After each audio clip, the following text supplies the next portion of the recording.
Hello friends, हम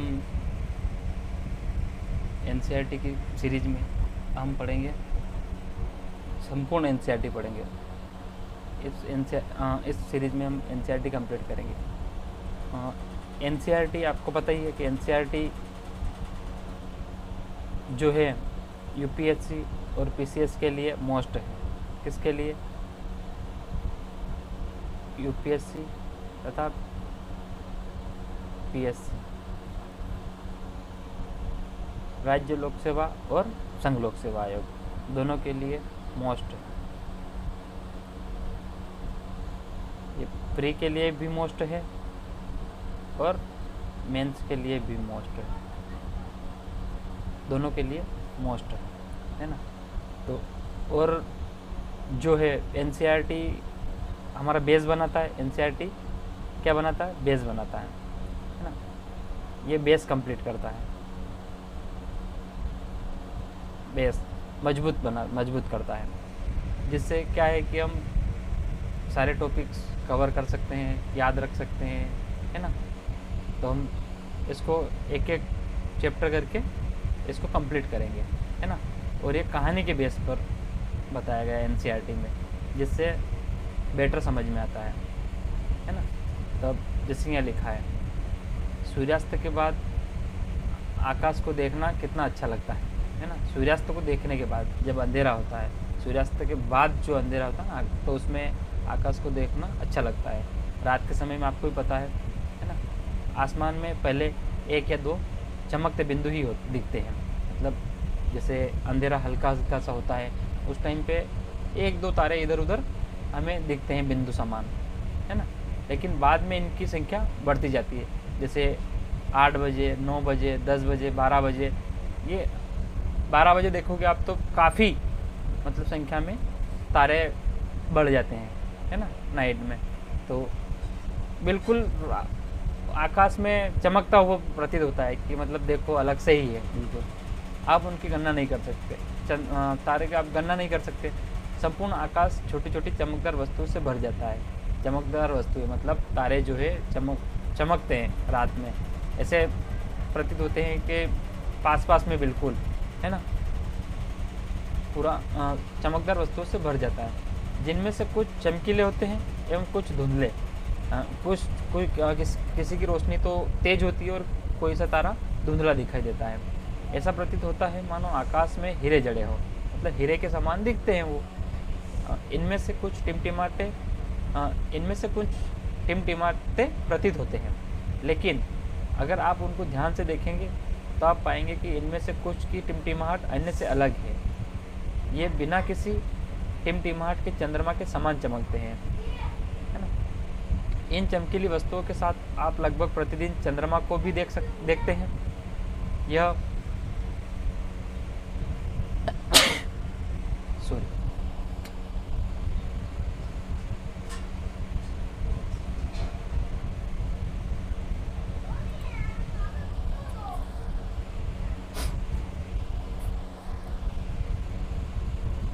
इन चमकीली वस्तुओं के साथ आप लगभग प्रतिदिन चंद्रमा को भी देखते हैं। यह अलग अलग समय पर अलग आकार तथा अलग स्थितियों में दिखाई पड़ता है। आप पूर्ण चंद्र को लगभग 1 महीने में एक बार देख सकते हैं। यह पूर्ण चंद्रमा वाली रात या पूर्णिमा होती है। पूर्णिमा होती है ना। इसने बता दिया, एनसीईआरटी ने बता दिया है कि आप पूर्ण चंद्र को लगभग 1 महीने में एक बार ही देख सकते हैं। यह पूर्ण चंद्रमा वाली रात या पूर्णिमा होती है। 15 दिन के बाद आप इसे नहीं देख सकते। 15 दिन के बाद आप इसे नहीं देख सकते। यह नए चंद्रमा की रात्रि या अमावस्या होती है। मतलब 15 दिन 15 दिन की रात जो है, 15 दिन पूर्णिमा होती है और 15 दिन अमावस्या होती है, जिसे बोलते हैं शुक्ल पक्ष, कृष्ण पक्ष जो होता है ना, उसमें, है ना, पूर्णिमा और चंद्रमा। ऐसी रात में अगर आसमान साफ है तो आप आसमान का अवलोकन अच्छी तरह से कर सकते हैं, है ना। क्या आपको इस बात पर आश्चर्य नहीं होता है कि हम दिन के समय चंद्रमा एवं इन सभी छोटी चमकीली वस्तुओं को क्यों नहीं देख पाते हैं? आपको लगता तो होगा कि जैसे रात में ही हम देख पाते हैं तो दिन में क्यों नहीं देख पाते हैं, है ना, ऐसा प्रतीत भी होता होगा। हाँ, ऐसा इसलिए क्योंकि सूर्य के अत्यधिक तेज प्रकाश के कारण रात के समय चमकने वाली वस्तुओं को हम दिन में नहीं देख सकते, क्योंकि पृथ्वी जो है घूर्णनकार है, पृथ्वी घूमती रहती है, तो सूर्य एक जगह स्थिर है ना। तो पृथ्वी घूम के जिस दिशा में चली जाती है, जिधर उजाला हो जाता है, उधर सूर्य की रोशनी अगर जिधर जाती है उधर दिन होता है ना। और परछाई चली जाती है तो अंधेरा हो जाता है। इसीलिए रात के समय हम चमकीली वस्तुओं को देख पाते हैं, और दिन में सूर्य की रोशनी तेज होने के कारण हम उन तारों को या चमकदार वस्तुओं को नहीं देख सकते हैं, तारों को या चमकदार वस्तुओं को नहीं देख सकते हैं, है ना। सूर्य, चंद्रमा तथा वे सभी वस्तुएं जो रात के समय आसमान में चमकती है खगोलीय पिंड कहलाती है ना, खगोलीय पिंड कहलाती है। कुछ खगोलीय पिंड बड़े आकार वाले तथा गर्म होते हैं। ये गैसों से बने होते हैं। इनके पास अपनी ऊष्मा तथा प्रकाश होता है, जिससे वे बहुत बड़ी मात्रा में उत्सर्जित करते हैं। इन खगोलीय पिंडों को तारा कहते हैं। सूर्य भी एक तारा है। क्या है सूर्य? सूर्य भी एक तारा है। सूर्य भी एक तारा है। जैसे यहाँ से अगर आप नोट्स बना रहे हो तो नोट्स में बता सकते हो चंद्रमा वाली रात या अमावस्या वाली रात, है ना। ये तो पता है ही सही आपको, है ना। ये भी चाहो तो आप नोट डाउन कर सकते हो कि पूर्ण चंद्रमा वाली रात को क्या कहते हैं, या चंद्रमा की रात्रि, नए चंद्रमा की रात्रि को क्या कहते हैं, ये भी आपको पता ही सही, है ना। तो आप यहाँ से अपना नोट्स लिख सकते हो। जैसे सूर्य, चंद्रमा तथा वे सभी वस्तुएं जो रात के समय आसमान में चमकती है खगोलीय पिंड कहलाती है। खगोलीय पिंड के पास कुछ खगोलीय पिंड बड़े आकार वाले तथा गर्म होते हैं। ये गैसों से बने होते हैं। इनके पास अपनी ऊष्मा तथा प्रकाश होता है ना। तो यहाँ अपन नोट डाउन कर सकते हैं, यहाँ अपन नोट डाउन कर सकते हैं। क्या कर सकते हैं कि खगोलीय पिंड, है ना। ये तो आपको पूरा लिखना ही है ना। खगोलीय पिंड, अब खगोलीय पिंड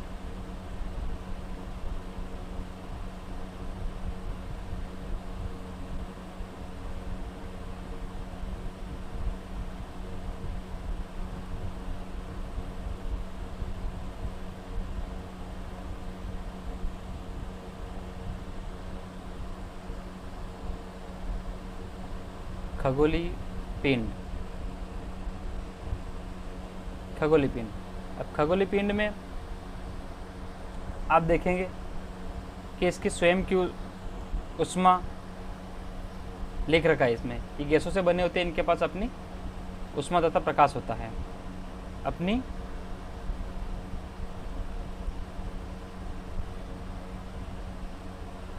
स्वयं की ऊष्मा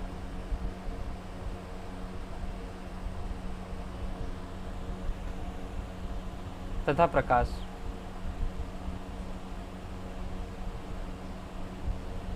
होता है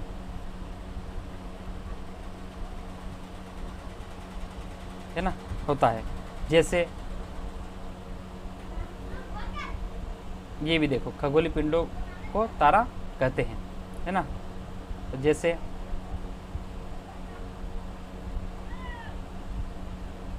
तारे, अब तारे में पता है कि तारे में सूर्य भी एक तारा है ना। तो इसको लिख लो, सूर्य भी एक तारा है ना। सूर्य भी एक तारा है।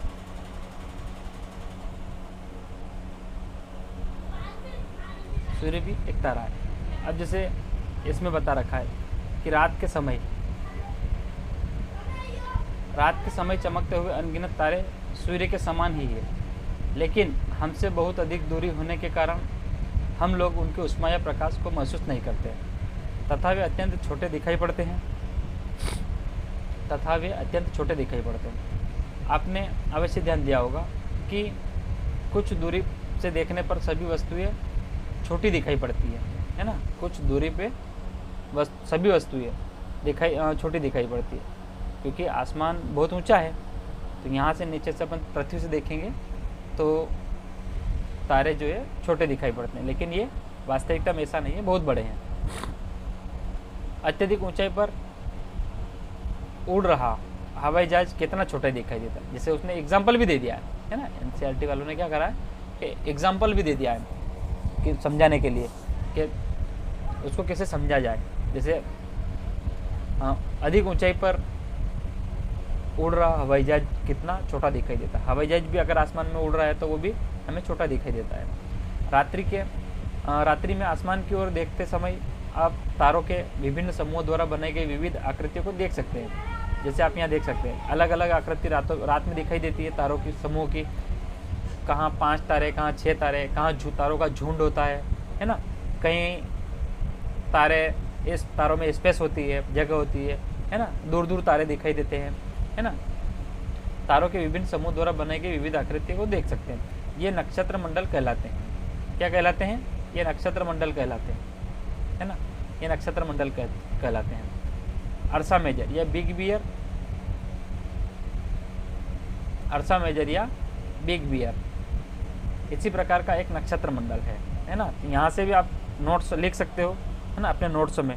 नक्षत्र मंडल क्या है? जैसे नक्षत्र मंडल, है ना।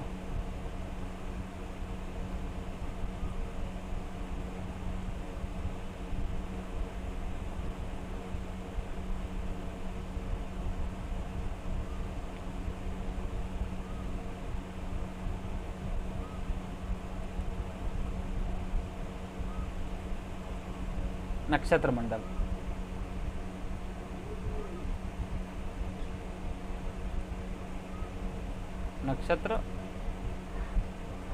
मंडल नक्षत्र मंडल आप लिख सकते हो इसका, है ना, शॉर्ट में कि नक्षत्र मंडल क्या? तारों का समूह है ना। समूह द्वारा बनाई गई विविध आकृतियों को देख सकते हैं, है ना, नक्षत्र मंडल कहलाते हैं। यहाँ लिख सकते हैं अपन कि तारों का समूह।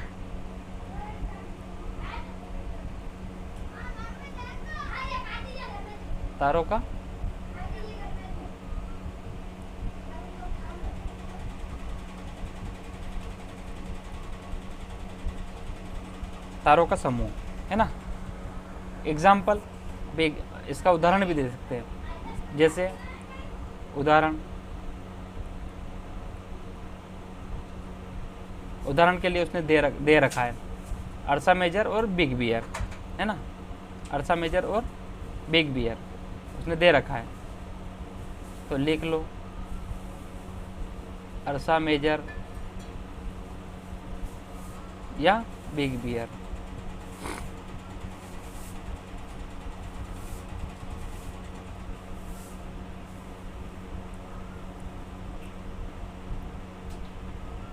या बिग बियर, है ना, या बिग बियर, है ना।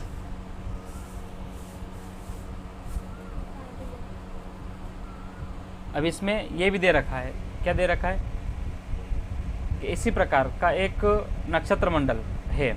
इसी प्रकार का अर्सा मेजर या बिग बियर इसी प्रकार का एक नक्षत्र मंडल है। बहुत आसानी से पहचान में आने वाला नक्षत्र मंडल है सप्तऋषि। सप्त यानी कि 7 ऋषि, सप्त यानी कि 7, और ऋषि यानी कि संत, है ना। सप्त मतलब 7, सप्त जो है 7, है ना, और ऋषि यानी कि संत, है ना। सप्त यानी 7, ऋषि यानी कि संत, तो इसको जोड़ते हैं तो सप्त ऋषि कहलाता है ना। यह तारों का समूह है, यह तारों का समूह है। क्या है? तारों का समूह है, जो कि नक्षत्र मंडल अर्सा मेजर का भाग है ना, जो कि नक्षत्र मंडल और अर्सा मेजर का भाग है। चित्र 1.1 में जैसे ये देख सकते हो आप, इसमें यहाँ पे देख सकते हो, ये देख सकते हो यहाँ से, ये लड़की है, ये देख रही है यहाँ से, ये ध्रुव तारे को देख रही है डायरेक्ट, है ना। ध्रुव तारे को देख रही है। अपने परिवार या पड़ोस में किसी बड़े व्यक्ति से कहिए कि वह आपको आसमान में और अधिक तारों, ग्रहों तथा नक्षत्र मंडलों को दिखाए, है ना। तो इसमें अपन लिख सकते हैं अर्सा मेजर या big bear. Ursa Major, small bear या सप्तऋषि, क्या लिख सकते हैं? अर्सा मेजर जो है लिख सकते हैं कि स्मॉल बियर या सप्तऋषि।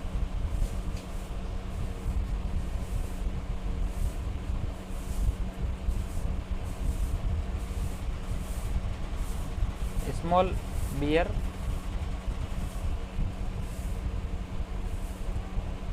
या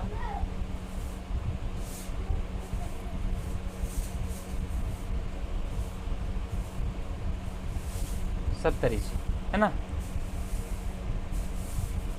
अर्सा मेजर के भागे किसके हैं? अर्सा मेजर के, है ना। अर्सा मेजर के भागे ये आप नोट्स बना के लिख भी सकते हो, है ना। नोट्स बना के लिख भी सकते हो। अब इसमें यहाँ देखो स्पष्ट बता रहा है कि प्राचीन समय में लोग रात्रि में दिशा का निर्धारण तारों की सहायता से करते थे। किससे करते थे? तारों की सहायता से। उत्तरी तारा उत्तर दिशा को बताता है, इसे ध्रुव तारा भी कहा जाता है। उत्तरी तारा उत्तर दिशा में ही होता है, इसे ध्रुव तारा। मतलब जैसे आज भी आप गांव में जाओगे तो गांव में आपको 4 बसें अलग अलग दिखेगी, है ना। गांव में बोलते हैं ध्रुव, है ना। उत्तर दिशा को ध्रुवी बोलते हैं और दक्षिण दिशा को जैसे मालवी भाषा में बोलते हैं दक्षिणव, है ना। दक्षिणव बोलते हैं। और जिधर से सूर्य निकलता है ना, सूर्य जिधर से निकलता है, जैसे एग्जाम्पल के लिए ये उत्तर है, ये दक्षिण है ना। ये पश्चिम है, ये पूर्व है ना, ये पश्चिम है। तो इसको बोलते हैं दिशा को ध्रुव दिशा, है ना। इसको क्या बोलते हैं? ध्रुव, है ना। ध्रुव, जैसे ध्रुव तारा होता है ना, इसे ध्रुव दिशा बोलते हैं। इसको बोलते हैं मालवी भाषा में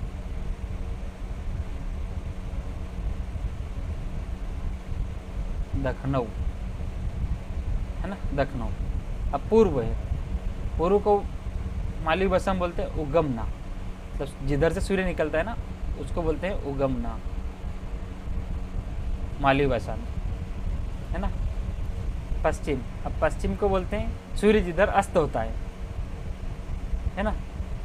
सूर्य जिधर अस्त होता है, अब सूर्य जिधर अस्त होता है उसको बोलते हैं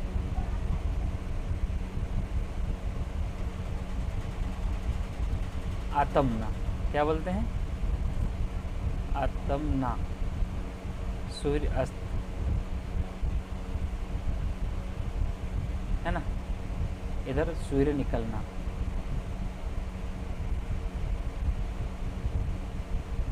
सूर्य निकलना, ये गांव की भाषा है। गांव में इन चारों दिशाओं को 4 भाषाओं में अलग अलग बताया गया है ना। तो ये ध्रुव तारा आप देख सकते हो कि ये ध्रुव तारा सप्तऋषि जो तारा है ना। ये जो सप्तऋषि है ना, यहाँ पर आपको दिख रहा है कि ध्रुव तारा, ये लड़की देख रही है। मतलब 2 जो सब संकेतक है, जैसे ये 2, 2 4 5 और 2 7 ना, ये सप्तऋषि है। क्या है? सप्तऋषि।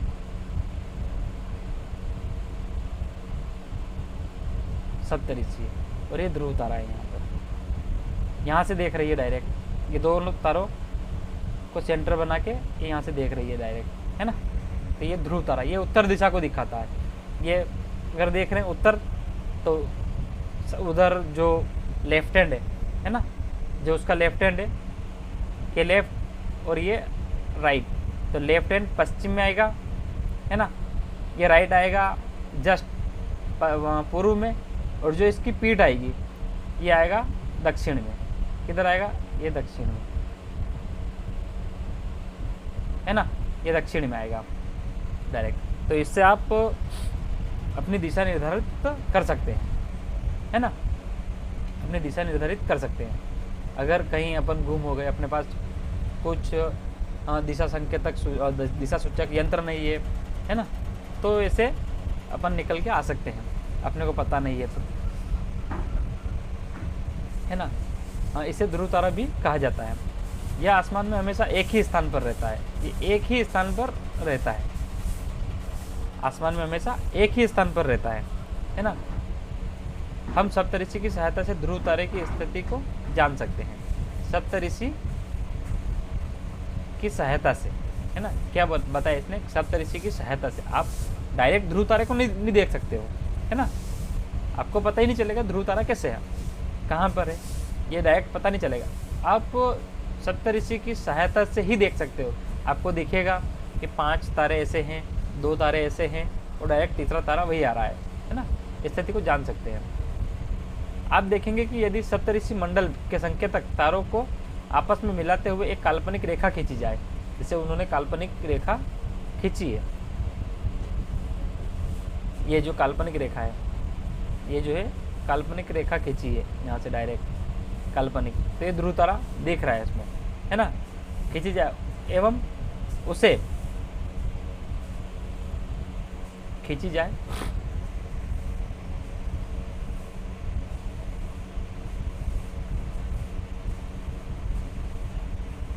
एवं उसे आगे की ओर बढ़ाया जाए, तो यह ध्रुव तारे की ओर इंगित करेगी। मतलब आपको पता चलेगा कि हाँ, ये ध्रुव तारा है।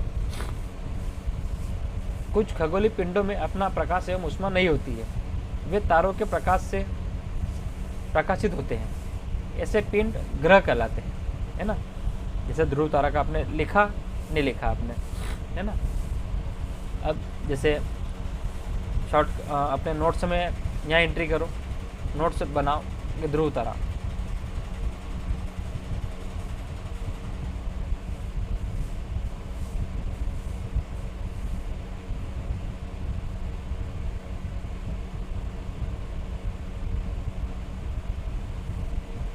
ध्रुव तारा। अब ध्रुव तारा है ना, किधर है, उत्तरी दिशा,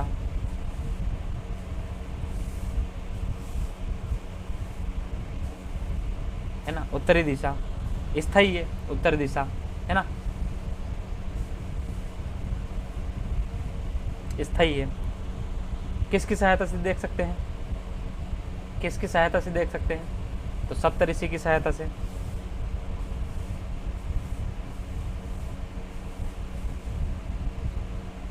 सप्तऋषि की सहायता से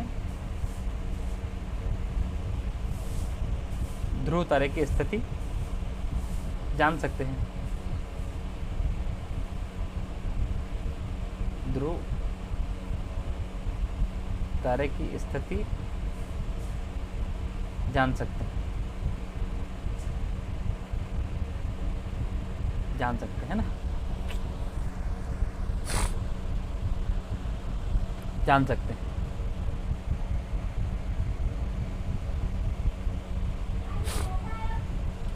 अब कुछ खगोलीय पिंडों में अपना प्रकाश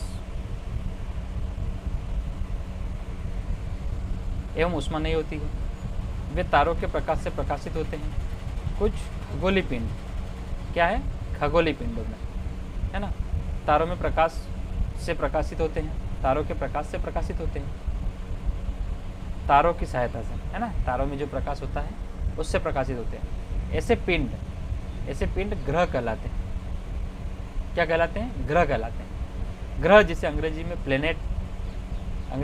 प्लेनेट कहते हैं।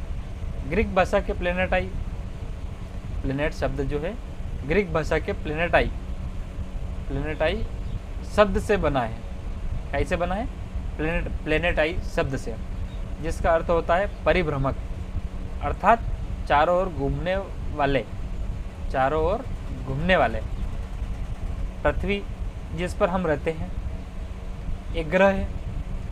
यह अपना संपूर्ण प्रकाश एवं ऊष्मा सूर्य से प्राप्त करती है। इसके पास कुछ भी नहीं है, ये अपना संपूर्ण प्रकाश एवं ऊष्मा सूर्य से प्राप्त करती है। कहाँ से करती है? सूर्य से, जो पृथ्वी के सबसे नज़दीक का तारा है। पृथ्वी के बिल्कुल नज़दीक का तारा है। सूर्य एक तारा है, आपने पहले ही पढ़ा है, सूर्य एक तारा है। और सूर्य पृथ्वी के सबसे नज़दीक का तारा है ना। पृथ्वी को बहुत अधिक दूरी से, जैसे चंद्रमा से देखने पर यह चंद्रमा की तरह चमकती हुई प्रतीत होती है ना, चमकती हुई प्रतीत होगी।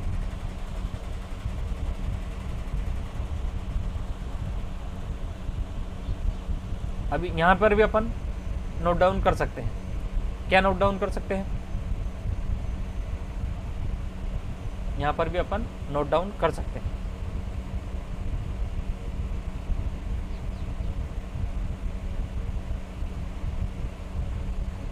यहाँ पर भी अपन नोट डाउन कर सकते हैं कि ग्रह, क्या ग्रह, ग्रह में खगोलीय पिंड है ना,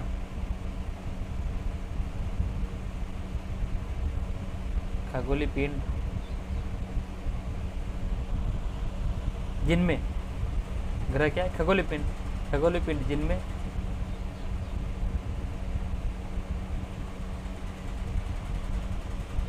स्वयं की ऊष्मा व प्रकाश नहीं होता है, जिनमें की ऊष्मा व प्रकाश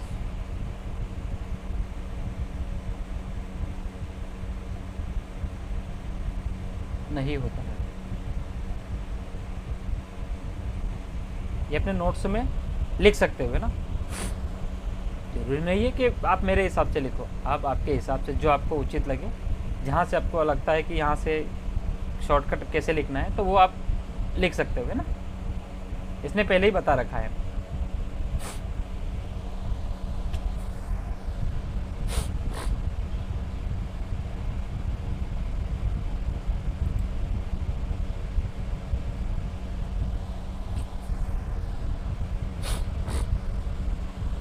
अब ये देखो, सूर्य, ये सूर्य है,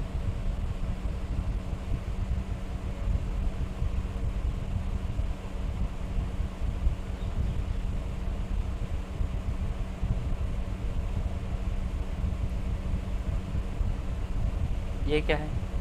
सूर्य है ना, ये सूर्य, सूर्य के जस्ट पास, सूर्य के जस्ट पास ये है बुध ग्रह, बुध, मर्क्यूरी है ना। फिर उसके बाद में ये शुक्र ग्रह, शुक्र, विनस। फिर ये पृथ्वी है, तीसरा ग्रह अपना पृथ्वी। फिर उसके बाद में मंगल है ना, ये आंतरिक ग्रह है ना, ये आंतरिक ग्रह। ये जो पट्टी है, ये यहाँ से यहाँ तक, ये जो पट्टी है ये एक क्षुद्र ग्रह की पट्टी है ना। ये जो पट्टी है इसको क्षुद्र ग्रह बोलते हैं। क्षुद्र मतलब जो बारीक बारीक कण होते हैं जिसमें, है ना, उसको सूर्य। ये आंतरिक ग्रह है। क्या है? ये चारों ग्रह जो है आंतरिक है ना, आंतरिक ग्रह। और ये बाहरी ग्रह है। क्या है?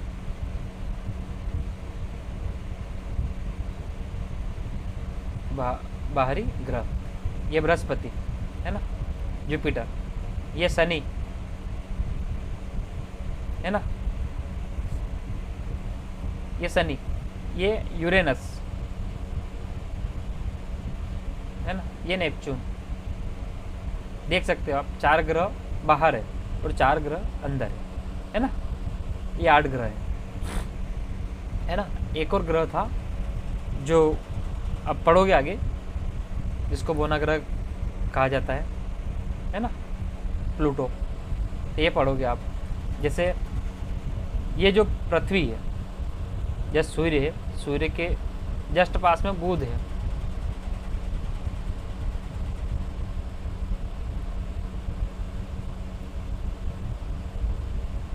सूर्य के जस्ट पास में कौन सा ग्रह है? बुध ग्रह है ना।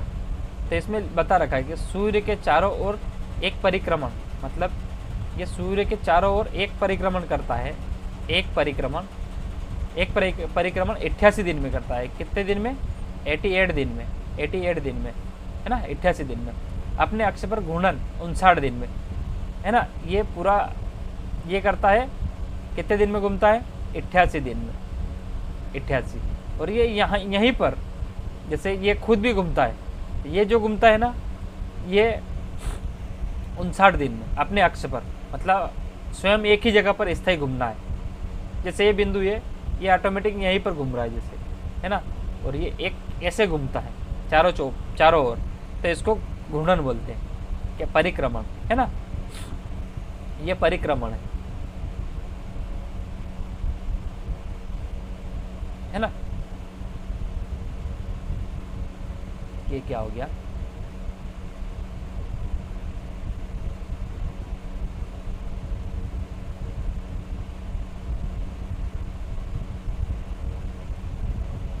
जैसे ये बिंदु ये कोई वस्तु ये अपने एक ही जगह पर स्थायी घूम रही है ना। तो ये अपने अक्ष पर घूम रही है, कहाँ पर, ये अक्ष पर, है ना, ये अक्ष पर। और यही वस्तु यहाँ से, ये कोई वस्तु है, जैसे मान लेते हैं ये कोई वस्तु, ये यहाँ से होके यूं इसके चारों ओर घूम रही है, तो इसको बोलते हैं परिक्रमण। क्या बोलते हैं, परिक्रमण। तो ये जो बुध है ये 88 दिन में सूर्य के चारों ओर घूमता है और अपने अक्ष पर 59 दिन में, कितने दिन में, 59, 59 दिन, 59 दिन में, 59 दिन में घूमता है ना। फिर दूसरा ग्रह आता है शुक्र। फिर शुक्र, ये जो है, ये जो ग्रह है शुक्र ग्रह, है ना। शुक्र सूर्य के चारों ओर एक परिक्रमण 255 दिन, मतलब लगभग 250 दिन, 255 दिन में घूमता है। जैसे ये यहाँ से घूमेगा पूरा, तो 255 दिन, कितने दिन, 255 दिन में। और ये यहीं पर घूमेगा अपने अक्ष पर ही, तो 243 दिन, कितने दिन, 243 दिन में, है ना। और तीसरा ग्रह पृथ्वी। पृथ्वी, ये जो पृथ्वी ये पृथ्वी घूमेगी ऐसे, सूर्य के चारों ओर चक्कर लगाएगी, है ना, ये ऐसे घूमेगी। तो इसको 365 दिन में लगाती है, कितने दिन में, 365 दिन में। अब 365 दिन आपको पता ही सही, 365 दिन एक साल, 365 दिन, जिसको हम एक साल बोलते हैं, एक साल बोलते हैं ना, एक साल बोलते हैं। ये अपने अक्ष पर घूर्णन एक दिन में करती है, मतलब ये जो है यहीं पर घूमती है, एक दिन में अपना घूर्णन कर लेती है ना, एक दिन में अपना घूर्णन कर लेती है। इसकी चंद्रमा की संख्या 1 है, इसके पास एक चंद्रमा की संख्या है, कितनी है, 1 चंद्रमा की संख्या। चंद्रमा भी है अपना पृथ्वी का एक चंद्रमा है अपना, एक ही है ना। अब चौथा ग्रह है मंगल ग्रह। चौथा मंगल ग्रह, सूर्य के चारों ओर एक परिक्रमण 687, मतलब 687, है ना, 687, ये जो मंगल है ये सूर्य के चारों ओर चक्कर लगाता है ना। ये 687 दिन, कितने दिन, 687, है ना। 687 दिन में एक चक्कर पूरा करता है और अपने अक्ष पर एक दिन, ये भी एक दिन में अपने अक्ष पर घूम जाता है ना। इसके पास चंद्रमा की संख्या कितनी है, 2। इसके पास चंद्रमा की संख्या 2 है। ये हो गया आंतरिक ग्रह, है ना, ये आंतरिक ग्रह। अब ये बृहस्पति जो बाहरी ग्रह है ना, बृहस्पति, ये बृहस्पति, ये सूर्य के चारों ओर परिक्रमण करने में, जैसे ये सूर्य के चारों ओर परिक्रमण करता है ना, तो इसको 11 साल 11 महीने लगभग 12 साल, है ना, कितने दिन में, लगभग 11 माह, है ना, 11 साल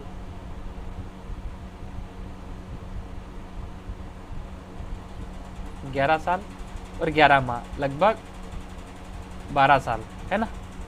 और अपने अक्ष पर घूर्णन 9 घंटे 58 मिनट, मतलब 9 घंटे 56 मिनट, सॉरी, मतलब लगभग 10 घंटे में अपने अक्ष पर स्वयं घूम लेता है ये, है ना, अपने अक्ष पर। इसके चंद्रमा की संख्या कितनी है, 53, कितनी है, 53, इसके पास चंद्रमा इसके पास चंद्रमा है जो 53 संख्या है। अब छठा ग्रह आता है शनि। ये शनि, ये लगभग पृथ्वी के चारों ओर घूमने में कितना समय लगता है?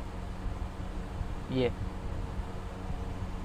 29 साल 5 महीने अपने अक्ष पर, है ना। 29 साल 5 महीने कितने लेता है? 29 साल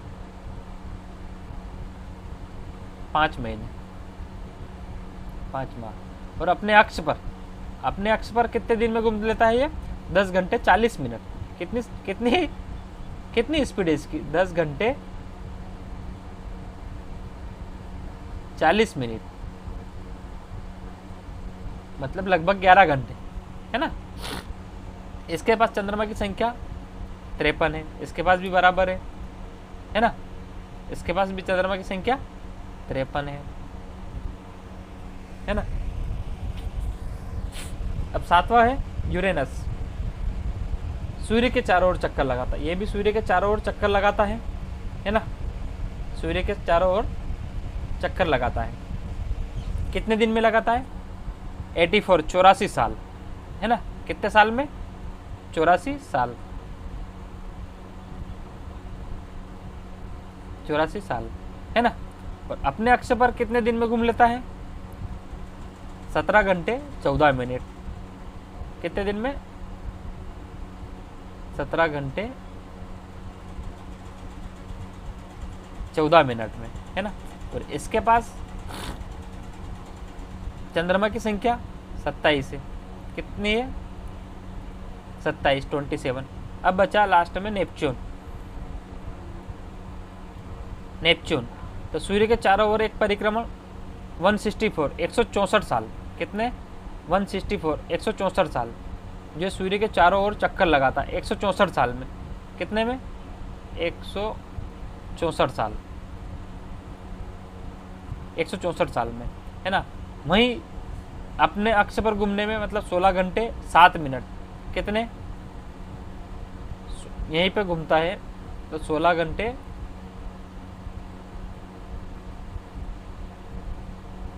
7 मिनट, है ना। 16 घंटे लगभग। इसके चंद्रमा की संख्या कितनी है? इसके पास 13। चंद्रमा की संख्या 13 है इसके पास, है ना।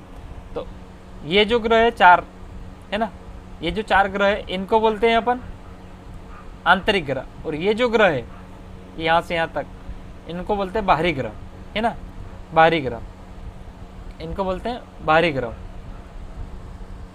आंतरिक ग्रह सूर्य के बहुत नजदीक है, ये चट्टान से बने हुए होते हैं, है ना।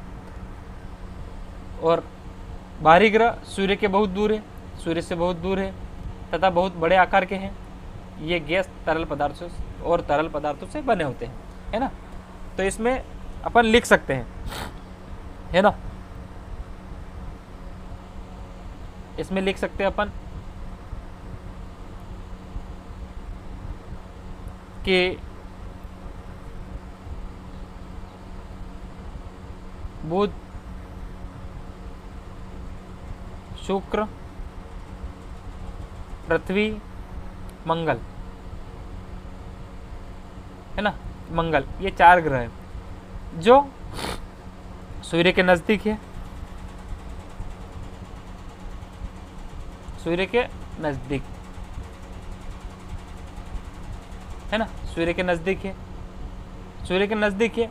और ये आकार में छोटे हैं। क्या है? आकार में छोटे हैं। आकार में छोटे हैं, आकार में छोटे हैं। और ये कैसे बने होते हैं? चट्टानों से बने होते हैं, चट्टानों से बने होते हैं, है ना। अब ये इसको बोलते हैं आंतरिक ग्रह। कौन सा ग्रह?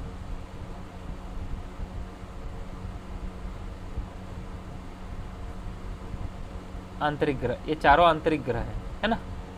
अब ये बाहरी ग्रह,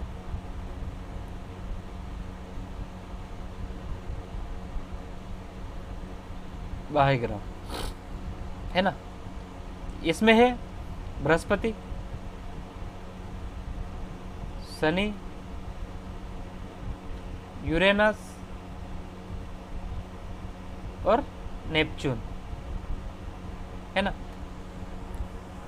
ये बाहरी ग्रह है। क्या है? बाहरी ग्रह। अब ये क्या है? आकार में बहुत बड़े हैं, है ना। ये सूर्य से बहुत दूर है,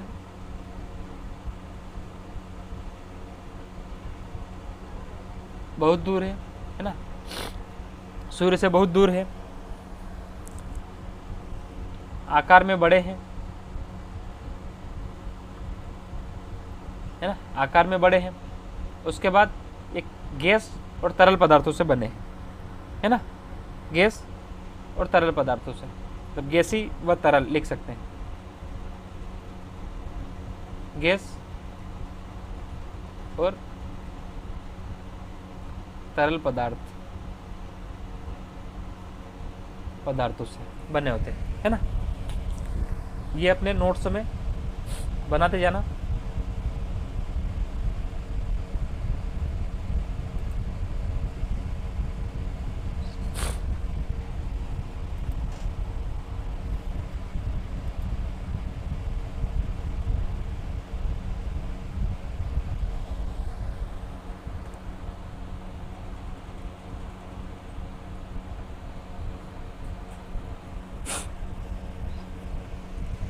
अब ये देखो, आसमान में देखने वाला चंद्रमा एक उपग्रह है। क्या है?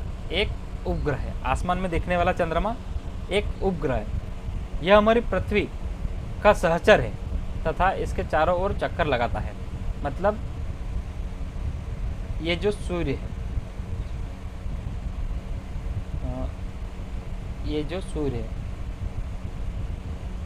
और ये पृथ्वी है। पृथ्वी सूर्य के चारों ओर चक्कर लगाती है और जो चंद्रमा है, ये जो चंद्रमा है, ये पृथ्वी के चारों ओर चक्कर लगाता है ना। ये पृथ्वी के चारों ओर चक्कर लगाता है। ये पृथ्वी के चारों ओर चक्कर लगाता है। हमारी पृथ्वी के समान 7 अन्य ग्रह हैं। हमारी पृथ्वी के ही समान 7 अन्य ग्रह हैं जो सूर्य से प्रकाश एवं ऊष्मा प्राप्त करते हैं। उनमें से कुछ के पास अपने चंद्रमा भी है। मतलब अपने पृथ्वी के अलावा और भी ऐसे ग्रह हैं जिनके पास अपने पास रोशनी नहीं है, जो प्रकाश एवं ऊष्मा सूर्य से प्राप्त करते हैं, है ना। उनके पास अपने चंद्रमा भी है, उनके पास भी चंद्रमा है ना। सौरमंडल, हाँ, सूर्य 8 ग्रह, है ना। सूर्य 8 ग्रह, उपग्रह तथा कुछ अन्य खगोलीय पिंड जैसे क्षुद्र ग्रह एवं उल्का पिंड मिलकर सौरमंडल का निर्माण करते हैं, है ना। सौरमंडल का निर्माण करते हैं। सौरमंडल में सूर्य भी आ गया, है ना, ग्रह भी आ गए, उपग्रह भी, और खगोलीय पिंड आपने देखा था ना, नक्षत्र मंडल जो है खगोलीय पिंड, है ना। और क्षुद्र ग्रह की पट्टी जो है देखी थी आपने, क्षुद्र ग्रह, उल्का पिंड आपको देखेंगे, है ना। हाँ, मिलकर ये सारे मिलकर सौरमंडल का निर्माण करते हैं। क्या करते हैं? सौरमंडल का निर्माण करते हैं।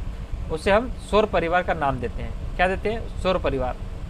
जैसे एक घर के अंदर माता पिता, बेटा, बहू, पोता पोती, ये सारे जो रहते हैं वो एक परिवार होते हैं ना। ऐसे ही जिसका मुखिया, उसमें जैसे मेन मुखिया जो पिताजी रहते हैं ना, ऐसे ही सूर्य इनका मुखिया है। क्या है? सूर्य इनका मुखिया है। अब सूर्य सौरमंडल के केंद्र में स्थित है, बीच में स्थित है, इसके आसपास ग्रह है ना, स्थित है। यह बहुत बड़ा है एवं अत्यधिक गर्म गैसों से बना है ना। सूर्य बहुत बड़ा है और गर्म है, गैसों से बना है। इसका खिंचाव बल इसमें सौरमंडल को बांधे रखता है। मतलब सौरमंडल में जो ग्रह है, ये इसका खिंचाव बल है, ये बिल्कुल इसको कहीं जाने नहीं देता है ना, बांधे रखता है। सूर्य सौरमंडल के लिए प्रकाश एवं ऊष्मा का एकमात्र स्रोत है। सौरमंडल में दूसरा कोई साधन नहीं है, सूर्य की ही रोशनी है ना, सूर्य की ही रोशनी है, सूर्य का ही प्रकाश है, ऊष्मा उससे ही मिलती है सबको, है ना, एकमात्र स्रोत है।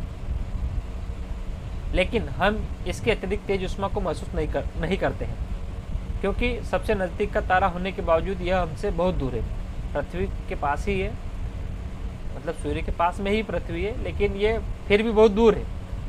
बहुत दूर है ना, जिसकी गर्मी अपने को सहन नहीं कर सकते, जिसकी गर्मी सूर्य का जो तेज पड़ता है, जो ओरिजिनल है, वो अपन सहन नहीं कर सकते हैं, है ना।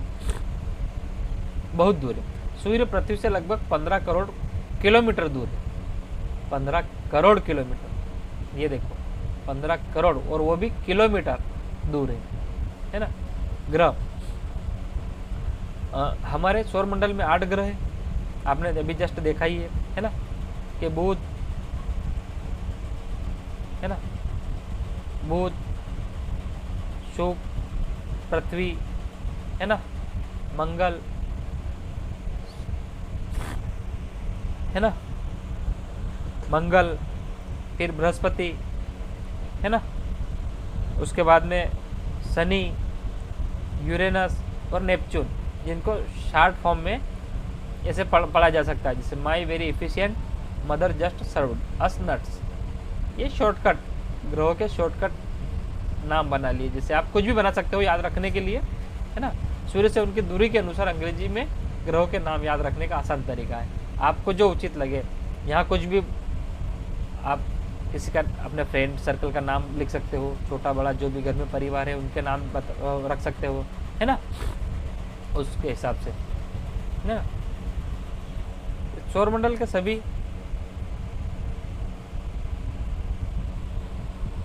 जैसे सौरमंडल के सभी 8 ग्रह एक निश्चित पथ पर सूर्य का चक्कर लगाते हैं। वो तो फिक्स है ही सही कि सूर्य के चारों ओर चक्कर लगाते हैं ही सही, है ना, लगाना है ही, लगाते हैं। ये रास्ते दीर्घ वृत्ताकार में फैले हैं। दीर्घ वृत्ताकार मतलब ऐसे, है ना, दीर्घ वृत्ताकार में फैले हुए, ये कक्षा कहलाते हैं, ये कक्षा कहलाते हैं। बुध सूर्य के सबसे नज़दीक है। अपनी कक्षा में सूर्य के चारों ओर एक चक्कर लगाने में इसे केवल 88 दिन लगते हैं। सूर्य को पृथ्वी का जुड़वा ग्रह माना जाता है। शुक्र को पृथ्वी का जुड़वा ग्रह माना जाता है, क्योंकि इसका आकार एवं आकृति लगभग पृथ्वी के ही समान है ना, पृथ्वी के ही समान है। अभी तक प्लूटो भी एक ग्रह माना जाता था, मैंने कहा था 9 ग्रह, है ना। अभी तक प्लूटो भी एक ग्रह माना जाता था, परंतु अंतर्राष्ट्रीय खगोलीय संगठन ने अपनी बैठक अगस्त 2006 में यह निर्णय लिया, सिरस तथा प्लूटो बोने ग्रह कहे जा सकते हैं, है ना, कहे जा सकते हैं।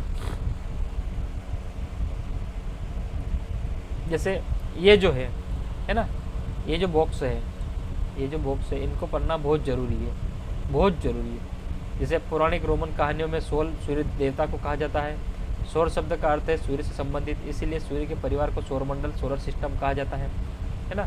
सौर शब्द का उपयोग करते हुए और अधिक शब्दों को लिखती है। और भी जैसे सूर्य के नाम जो है ना, भास्कर वगैरह वगैरह जो भी है।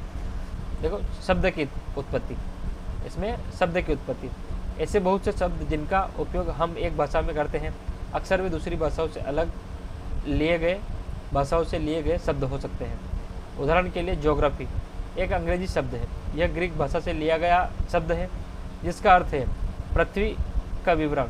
यह 2 ग्रीक शब्दों से मिलकर बना है, जिनमें जी शब्द का अर्थ है पृथ्वी एवं ग्राफिया का अर्थ है लिखना। आइए पृथ्वी के संबंध में और अधिक जानते हैं, है ना।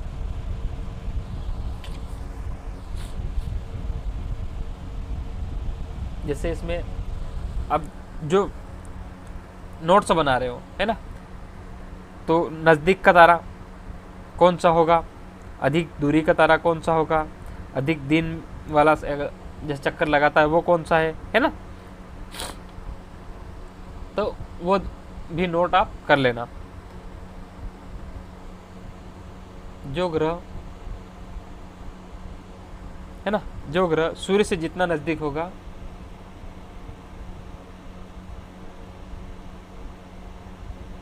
सूर्य से जितना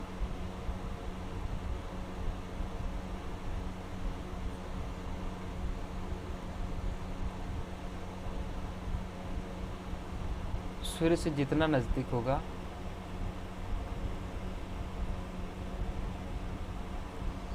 होगा सूर्य के चारों ओर परिक्रमण,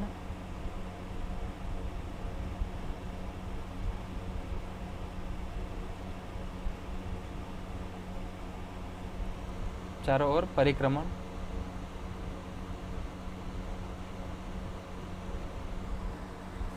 कम समय में, है ना, क्योंकि नज़दीक है बिल्कुल तो कम करेगा। जैसे ये है, इसके पास में ये पहला ही है ना, ये यहीं पर, ये कम समय लगेगा इसको, और ये यहाँ पे तो इसको ज़्यादा समय लगेगा, है ना, ज़्यादा घूमना पड़ेगा। परिक्रमण कम समय में करेगा, कम समय में करेगा, है ना, कम समय में करेगा। तथा दूरी के अनुसार, दूरी के अनुसार, है ना, दूरी के अनुसार परिक्रमण का समय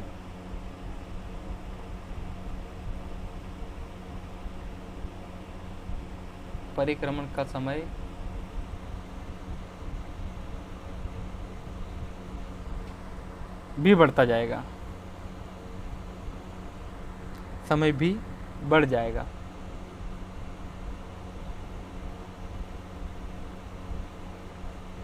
बढ़ जाएगा, है ना। जैसे उदाहरण के लिए पास वाला ग्रह है बुध, है ना, जैसे बुध ग्रह, ये कम समय में, बुध ग्रह को कम समय लगेगा, है ना। और सबसे लास्ट में नेपच्यून, है ना, जैसे नेपच्यून है, तो नेपच्यून कितने दिन में, 164 साल में करता है, 164 साल लगता है इसको, है ना। तो ये बहुत दूर है ना, ज़्यादा समय, है ना।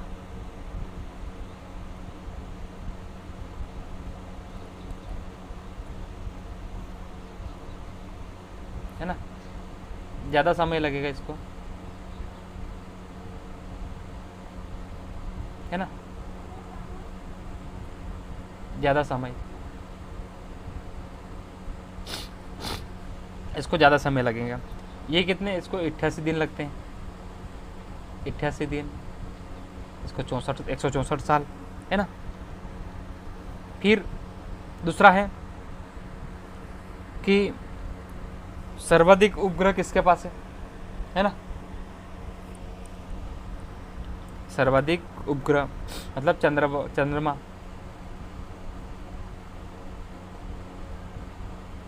चंद्रमा सबसे ज़्यादा किसके पास है, तो सबसे ज़्यादा शनि के पास है ना। आप देख सकते हो, तो शनि के पास ये है ना, शनि के पास लगभग 53 है, लेकिन अब शायद ज़्यादा हो गए हैं,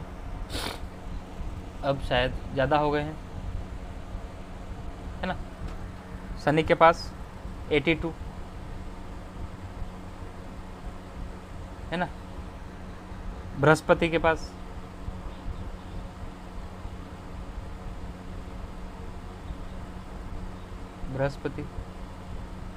बृहस्पति के पास 79। ये फिक्स नहीं है, मुझे पता नहीं है, मैंने भी कहीं देखा है, आप देख लेना अपने हिसाब से, है ना। फिर इसमें बताया गया है, ये जियो का अर्थ क्या है ना।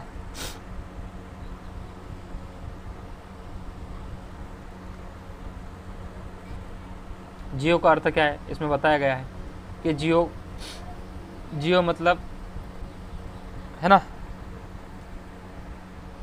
जियो मतलब पृथ्वी, है ना। जियो का अर्थ पृथ्वी, जियो का अर्थ पृथ्वी, और ग्राफिया का अर्थ विवरण करना, पृथ्वी का विवरण करना, पृथ्वी का विवरण, है ना। जैसे जियोलॉजी मिलकर जियो से मिलकर शब्द, बहुत सारे शब्द मिले बने हैं, जैसे जियोलॉजी। जियोलॉजी मतलब पृथ्वी का अध्ययन करना, जियोमेट्री पृथ्वी का मापन करना, जियोइड पृथ्वी के आकार के अनुरूप, है ना। तो ऐसे बहुत सारे बन सकते हैं, है ना। तो आप देख सकते हो, है ना। जैसे रात में आसमान को देखकर मनुष्य हमेशा से मोहित हुआ है ना। खगोलीय पिंडों एवं उनकी गति के संबंध में अध्ययन करने वालों को खगोल शास्त्री कहते हैं। खगोल शास्त्री कौन है? आर्यभट्ट, है ना। आर्यभट्ट जो प्राचीन भारत के प्रसिद्ध खगोल शास्त्री थे, है ना। खगोल शास्त्री थे। उन्होंने कहा था कि सभी ग्रह तथा चंद्रमा परावर्तित सूर्य प्रकाश के कारण चमकते हैं। आज विश्व के सभी भागों में खगोलविद ब्रह्मांड के रहस्यों को खोजने में लगे हैं। सारे लोग लगे हुए हैं, बहुत बड़े बड़े खगोल शास्त्री।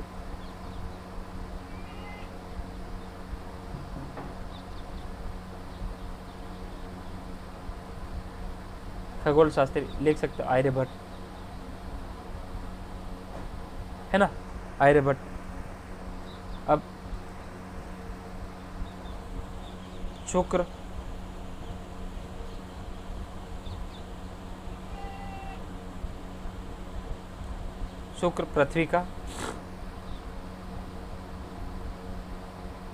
पृथ्वी का जुड़वा ग्रह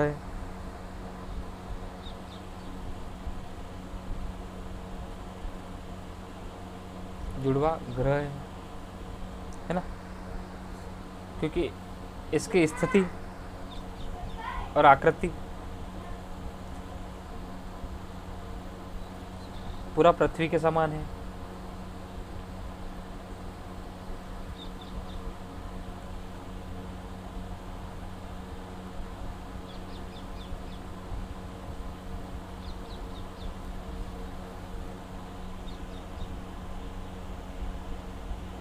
पृथ्वी के समान है।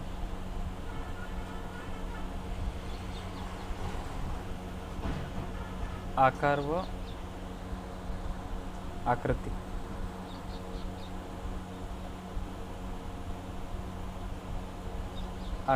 आकृति, है ना, पृथ्वी के समान ही है। प्लूटो बोना ग्रह है, सॉरी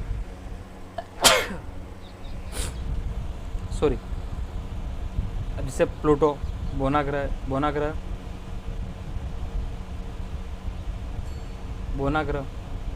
प्लूटो,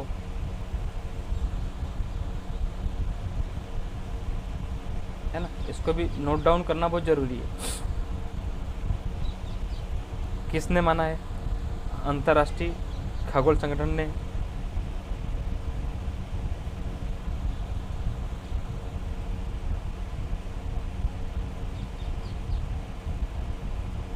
अंतर्राष्ट्रीय खगोलीय संगठन,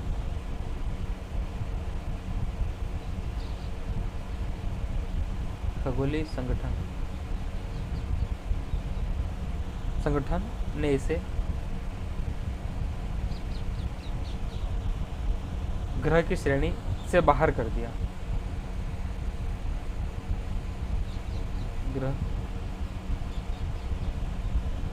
ग्रह की श्रेणी से बाहर, है ना। अब नोट डाउन कर सकते हो, है ना। अब क्या है? पृथ्वी,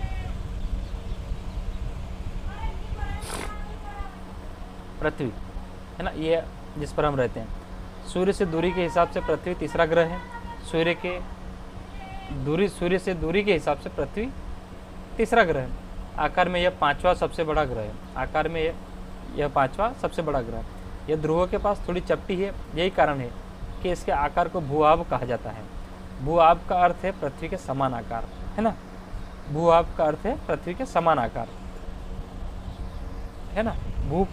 भू का मतलब है पृथ्वी और आब का मतलब आकार, है ना, पृथ्वी के समान आकार। जीवन के लिए अनुकूल परिस्थितियां संभवतः है केवल पृथ्वी पर ही पाई जाती है। पृथ्वी न तो अधिक गर्म है और न ही अधिक ठंडी है ना। पृथ्वी पर सारी सुविधा है ना। पृथ्वी पर जैसे ऑक्सीजन मौजूद है ना। तो इस पर क्या है कि ना तो ये अधिक ठंडी है और ना अधिक गर्म है। यहाँ पानी एवं वायु उपस्थित है, यहाँ हवा भी उपस्थित है, शुद्ध हवा है ना, पानी भी उपस्थित है ना रहने के लिए, जो हमारे जीवन के लिए आवश्यक है। जो हमारे शरीर को जिस जिस वस्तु की आवश्यकता है वो सारी पूर्ति यहाँ पर हो जाती है ना। वायु में जीवन के लिए आवश्यक गैस है, जैसे ऑक्सीजन मौजूद है ना। इन्हीं कारणों से पृथ्वी सौरमंडल का सबसे अद्भुत ग्रह है ना। ये सबसे अलग है, सारे ग्रहों से बिल्कुल अलग है। अंतरिक्ष से देखने पर पृथ्वी नीले रंग की दिखाई पड़ती है ना। कहते हैं ना इसको नीला ग्रह क्यों कहा जाता है, पृथ्वी को नीला ग्रह क्यों कहा जाता है, किस ग्रह को नीला ग्रह कहा जाता है, ये भी है क्वेश्चन बन सकता है यहाँ पे, है ना। अंतरिक्ष से देखने पर पृथ्वी नीले रंग की दिखाई पड़ती है क्योंकि इसकी 2/3 है ना, 2/3 सतह पानी से ढकी हुई है, इसलिए इसे नीला ग्रह कहा जाता है ना। इसलिए इसे नीला ग्रह कहा जाता है ना। तो आप इसको नोट डाउन कर सकते हो, है ना। आप इसको नोट डाउन भी कर सकते हो। पृथ्वी है ना, पृथ्वी आकार में 5वां है, 5वां बड़ा ग्रह है। 5वां बड़ा ग्रह आकार में, है ना, आकार में। पृथ्वी को नीला ग्रह भी कहते हैं, है ना।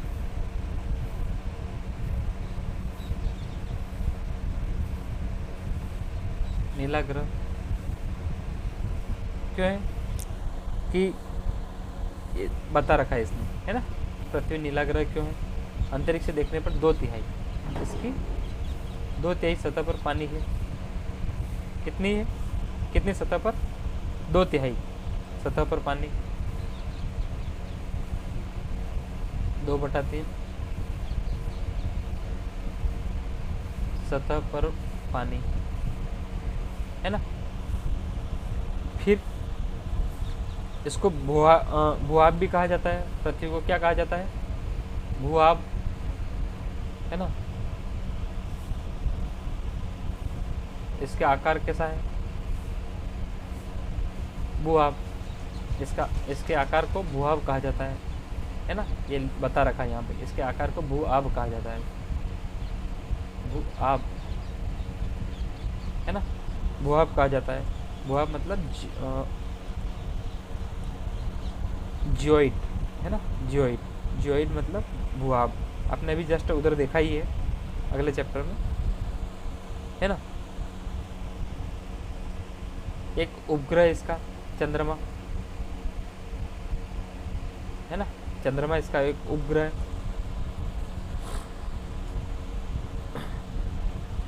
फिर खगोलीय पिंड,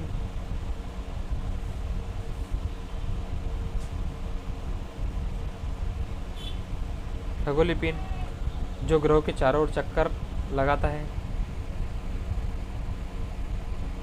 ग्रहों के चारों ओर चक्कर लगाता है ना। ये पृथ्वी हो गई।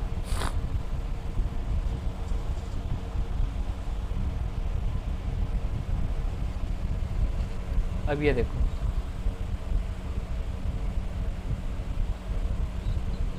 चंद्रमा, है ना।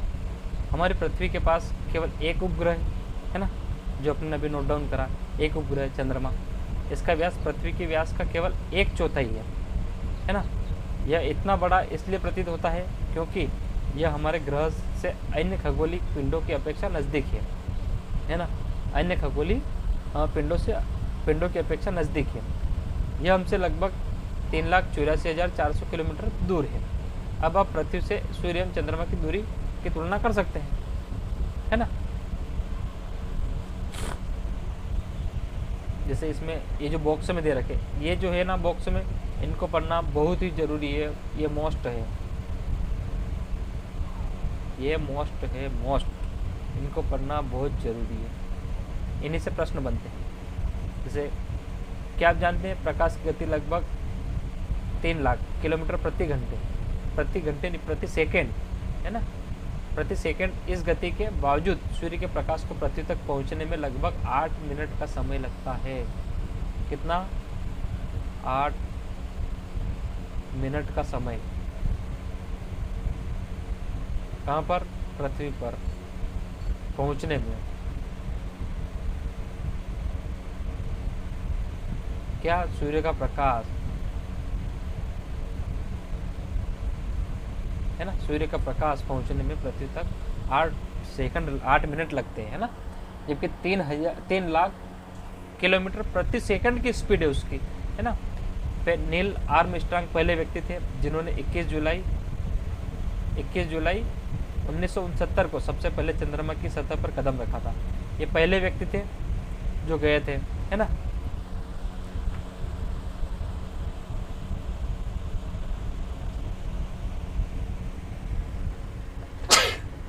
ये पहले व्यक्ति थे जिन्होंने चंद्रमा की सतह पर पहला कदम रखा था, है ना, पहला कदम रखा था, नील आर्मस्ट्रॉन्ग, है ना।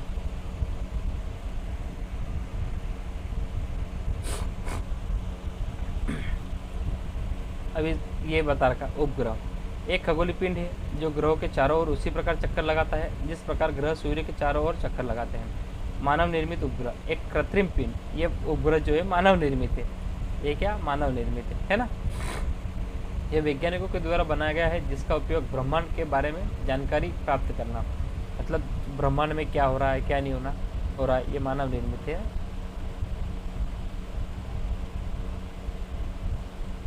मानव निर्मित है ना। ब्रह्मांड के बारे में जानकारी प्राप्त करने एवं पृथ्वी पर संचार माध्यम के लिए किया जाता है।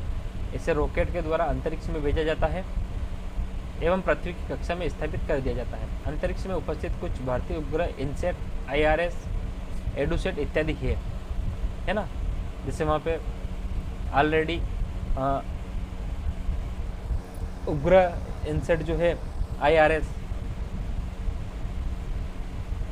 एडुसेट,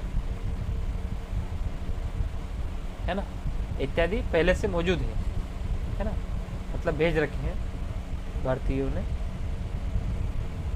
उपग्रह है भारतीयों का।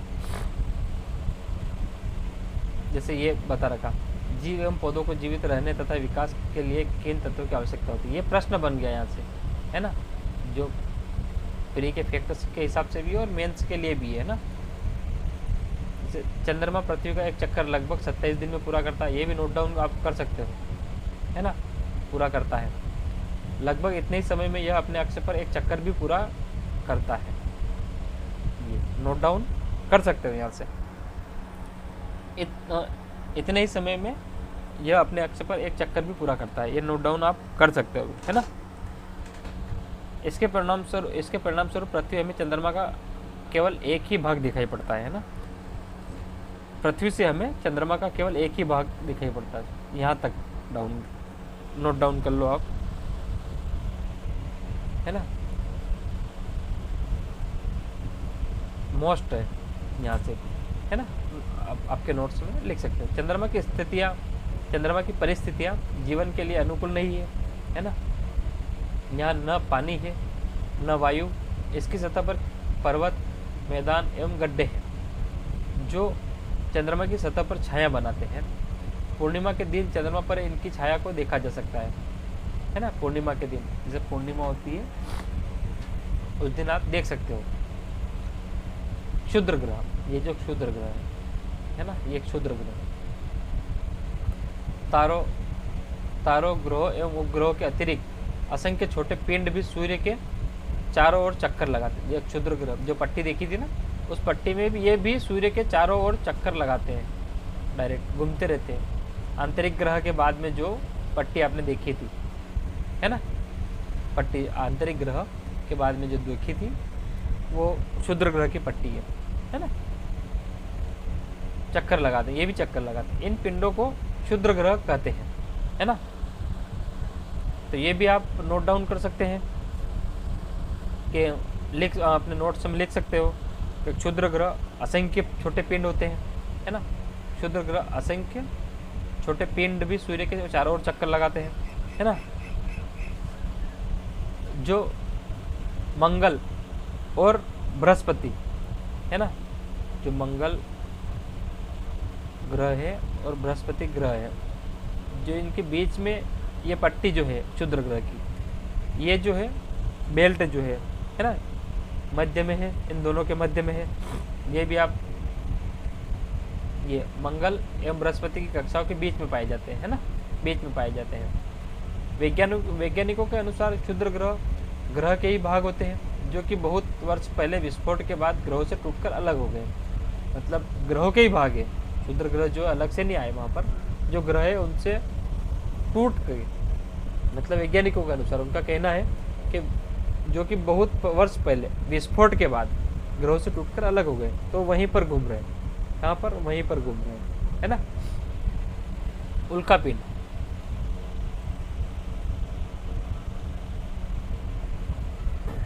उल्कापिंड सूर्य के चारों ओर चक्कर लगाने वाले पत्थरों के छोटे छोटे टुकड़ों को उल्कापिंड कहते हैं, है ना। तो ये भी आप नोट डाउन कर सकते हैं। उल्कापिंड सूर्य के चारों ओर चक्कर लगाने वाले पत्थरों के छोटे छोटे टुकड़ों को उल्कापिंड कहते हैं। कभी कभी ये उल्कापिंड पृथ्वी के इतने नज़दीक आ जाते हैं कि इनकी प्रवृत्ति पृथ्वी पर गिरने की होती है। इस प्रक्रिया के दौरान वायु के साथ घर्षण होने के कारण ये गर्म होकर जल जाते हैं। फलस्वरूप चमकदार प्रकाश उत्पन्न होता है। कभी कभी कोई उल्का पूरी तरह जले बिना पृथ्वी पर गिरती है। मतलब कोई सा जो रहता है उल्का, मतलब पृथ्वी पर आ जाता है ना। जैसे ऐसे क्षुद्र ग्रह रहते हैं, ऐसे पत्थर रहते हैं, छोटे छोटे टुकड़े, है ना। घर्षण होने के कारण ये गर्म होकर जल जाते हैं। फलस्वरूप चमकदार प्रकाश उत्पन्न होता है।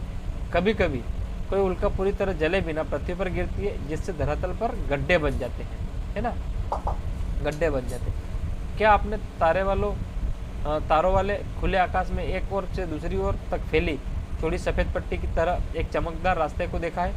आकाशगंगा, ये जैसे ये रात के समय में देखते हैं, बादल बिल्कुल सुहाना दिखता है, इसको हम बोलते हैं इंग्लिश में मिल्की वे, है ना। क्या बोलते हैं? मिल्की वे, है ना। क्या बोलते हैं इसको? मिल्की वे इंग्लिश में बोलते हैं। सफ़ेद पट्टी की तरह एक चमकदार रास्ते को देखा है। यह लाखों तारों का समूह है। यह पट्टी आकाशगंगा, मिल्की वे है। आकाशगंगा या मिल्की वे, हमारा सौरमंडल इस आकाशगंगा का एक भाग है। प्राचीन भारत में इसकी कल्पना आकाश में प्रकाश की एक बहती नदी से की गई थी। इस प्रकार इसका नाम आकाशगंगा पड़ा था। कैसे? इसकी कल्पना आकाश में प्रकाश की एक बहती नदी, प्रकाश की एक बहती नदी, जो नदी बह रही है, ऐसे जैसे अपन देखते हैं जो बादल में नदी टाइप रहते हैं ना, ऐसे इसका नाम आकाशगंगा पड़ा था। आकाशगंगा करोड़ों तारों, बादलों तथा गैसों की एक प्रणाली है। इसमें करोड़ों तारे, बादल तथा गैसों की एक प्रणाली है, गैस भी है ना। इस प्रकार के लाखों आकाशगंगाएं मिलकर ब्रह्मांड का निर्माण करती है। लाखों आकाशगंगाएं मिलकर ब्रह्मांड का निर्माण करती है। इस प्रकार के लाखों का निर्माण करती है ना। ब्रह्मांड की विशालता की कल्पना करना अत्यधिक कठिन है। वैज्ञानिक अभी भी इसके बारे में अधिक से अधिक जानकारी एकत्र करने में जुटे हैं, है ना। इसके आकार के संबंध में हमें कोई जानकारी नहीं है, लेकिन फिर भी हम जानते हैं कि हम सभी इसी ब्रह्मांड का हिस्सा है ना, इसी ब्रह्मांड का हिस्सा है।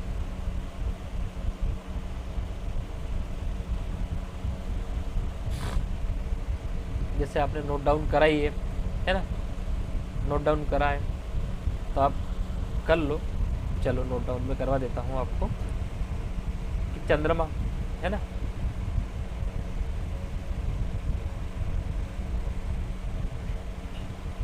यहाँ पर लिख दे, जगह कम है।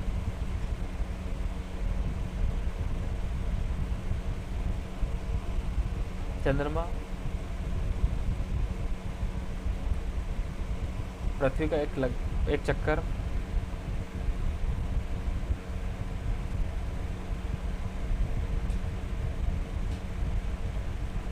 पृथ्वी का एक चक्कर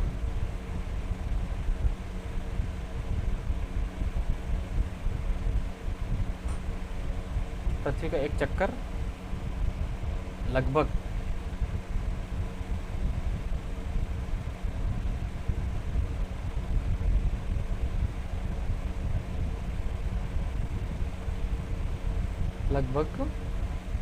27 दिन में पूरा करता है ना। लगभग इतने ही समय में, इतने ही समय में यह अपने अक्ष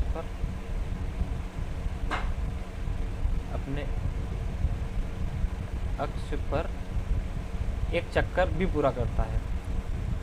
अपने अक्ष पर एक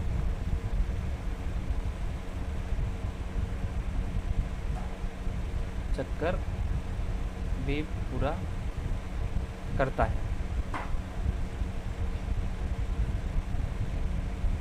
ना, करता है। इसके परिणाम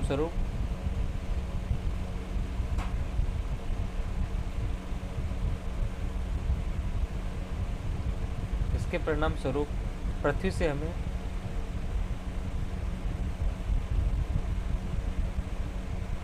चंद्रमा का केवल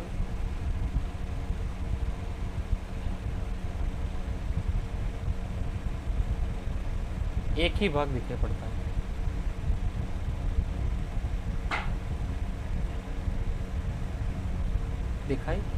पड़ता है। है ना, दिखाई पड़ता है। अब क्षुद्र ग्रह, जैसे एक क्षुद्र ग्रह है ना, क्षुद्र ग्रह असंख्य छोटे पिंड है ना,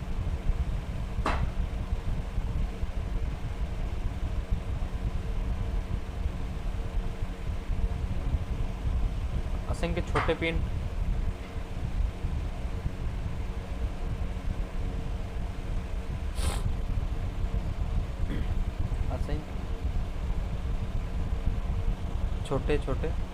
असंख्य छोटे पिंड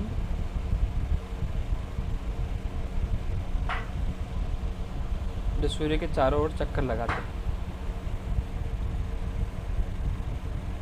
जो सूर्य के चारों ओर चक्कर लगाते हैं।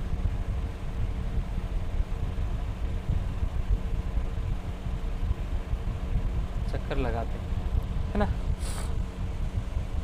और क्षुद्र ग्रह कहाँ है? मंगल एवं बृहस्पति की कक्षाओं के बीच।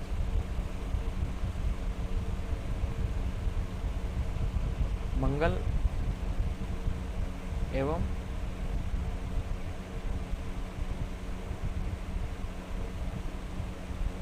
बृहस्पति,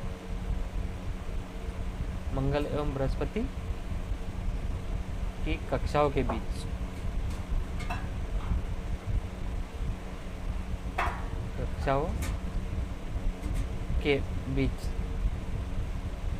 है ना, कक्षाओं के बीच।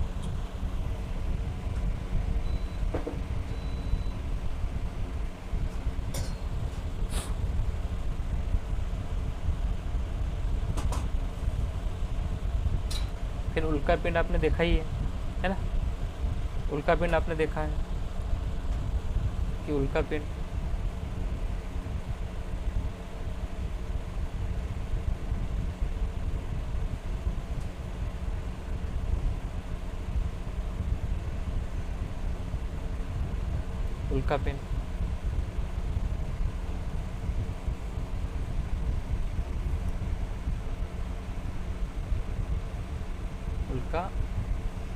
उल्का पिंड है ना।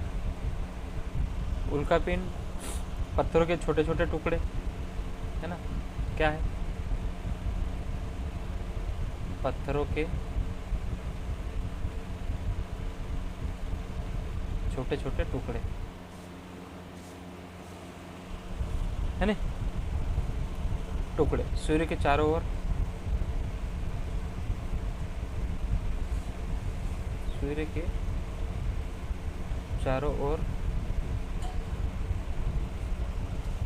चक्कर लगाते हैं, चक्कर लगाते हैं,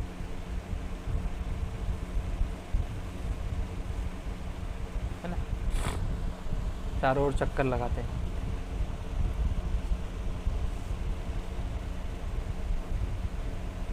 फिर चमकदार, है ना,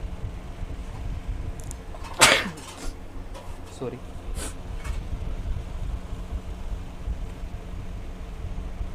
बता रखा उन्होंने पृथ्वी के वायुमंडल में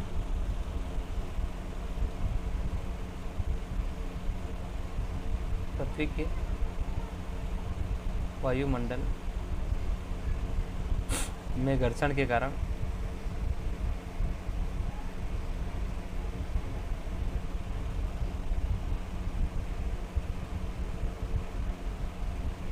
चमकदार, है ना। अब मिल्की वे, आकाशगंगा है,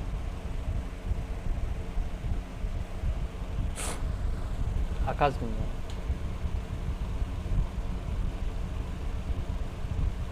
आकाश गंगा, लाखों तारों का समूह क्या है? लाखों तारों का समूह, लाखों तारों का समूह, है ना, लाखों तारों का समूह। फिर इसमें खुला आकाश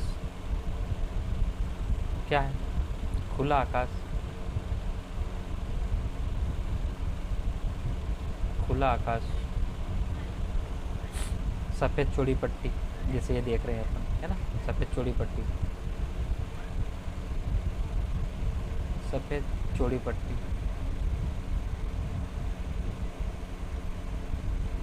सफ़ेद चौड़ी पट्टी, है ना। फिर करोड़ों तारे, बादल व गैस, है ना, क्या है इसमें?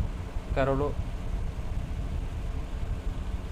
आकाश में करोड़ों तारों, बादलों तथा गैसों की एक प्रणाली है ना, जैसे ये बता रखा है, करोड़ों तारों, बादलों तथा गैसों। तो इसमें लिख सकते हैं अपन करोड़ों तारों, करोड़ों तारों, बादल व गैस, बादल व गैस। फिर सौरमंडल भी इसका ही भाग है ना, ये लिख रखा है, सौरमंडल इस आकाशगंगा का एक भाग है।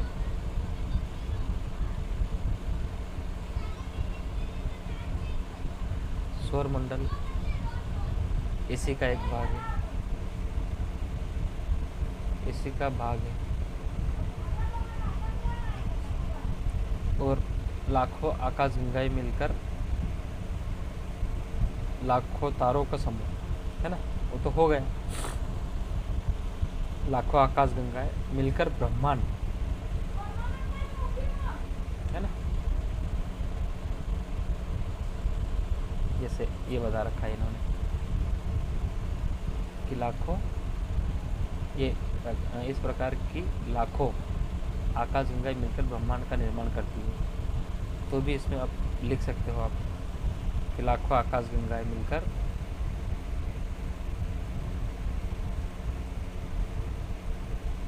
लाखों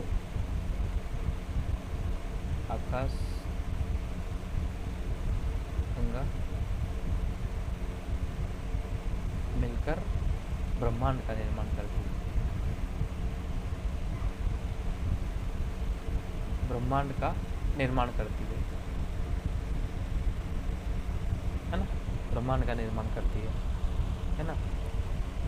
फिर इसमें अपन देख सकते हैं धूमकेतु, उच्छल तारा, है ना, धूमकेतु, उच्छल तारा, पढ़ा ही होगा आप, है ना।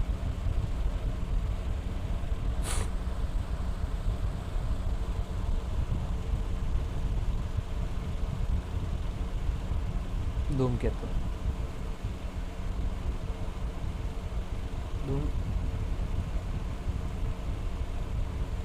धूमकेतु, है ना,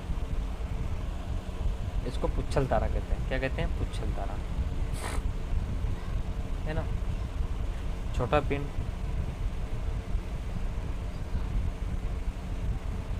छोटा पिंड, चट्टानों, धूलकणों, हिम व गैस, चट्टानों, धूलकणों,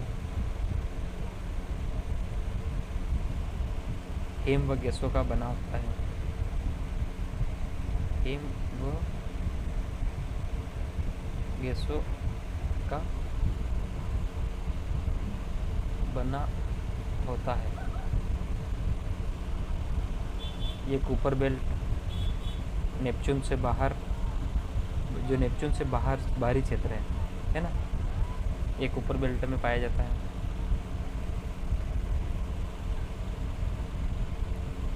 चलो रहने दो।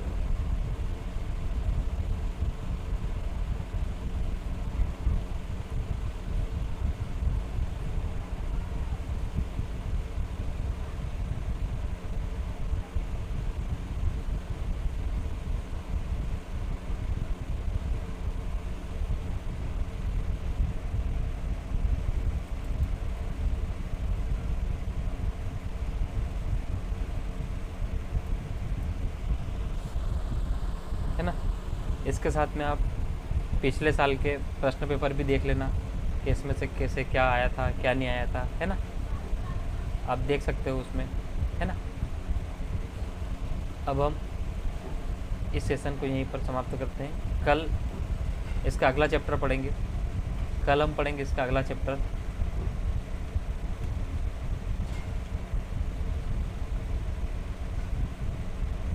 है ना। कल हम पढ़ेंगे। आज हमने कंप्लीट कर लिया है, आज हमने कंप्लीट कर लिया सौरमंडल में पृथ्वी। कल हम पढ़ेंगे ग्लोब, अक्षांश एवं देशांतर, है ना। कल एक क्लास कंप्लीट हो गई है। आप इसके नोट्स बना लीजिए। क्या करना है आपको? इसके नोट्स बनाना है ना। नोट्स, है ना, नोट्स डाउन बना लेना है ना, छोटे छोटे पॉइंट में, है ना, आपको लिख लेना है। उसके बाद में उसको रिवीजन करना है ना, पढ़ना है ना। पढ़ने के बाद में उसको समझ बिठानी है, क्या करना है क्या नहीं करना है ना। फिर कल से अपन पढ़ेंगे ग्लोब, अक्षांश और देशांतर, है ना। अक्षांश और देशांतर। उसके बाद हम एक एक करके सारे चैप्टर क्लास 6 के कंप्लीट करेंगे, है ना। आई होप अगर इसमें कुछ डाउट होता है या कुछ आपको लगता है कि इसमें कमी है तो आप बता सकते हो कमेंट्स में, है ना। मुझे आपसे और मोटिवेशन मिलेगा, प्रेरणा मिलेगी कि मैं इसके अंदर और कुछ क्या कर सकता हूँ, है ना। ठीक है, धन्यवाद। इसी के साथ हम चैप्टर समाप्त करते हैं।